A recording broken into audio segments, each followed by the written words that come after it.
yol otasınlar, barlar, doğuştan bakırmay toplasınlar. Uşul, bugünkü sorunun aldı olgan, uşul kemer menen $400'dı.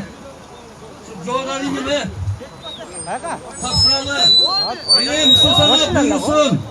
Alaçakan'a, şimdi, buradan buraya kadar Caksınak'a ilgiliklerine geldik. Bizden tuğanlarının altın, dankın çağırıp güreşin. Bundan buraya kadar köp ilgiliklere geldik.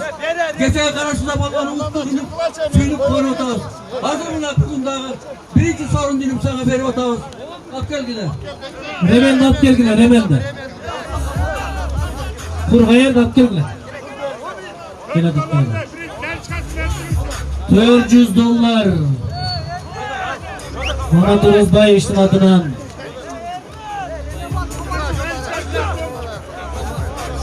Bugünkü cıyındın bürküdü, bugünkü cıyındın şunkarı, Cudar Balban buldu buna.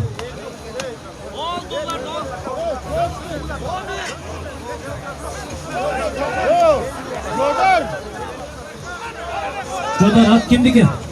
Cudar. At. Calpaktaş'tan Ali Ağa'nın kara atı bilen taşladı Cudar.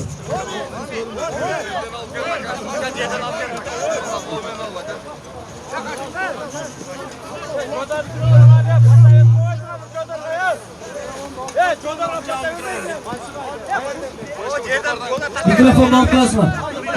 Murat Özbay mikrofon dörtmez. Aşağıda cihitten alıp bağla mikrofon.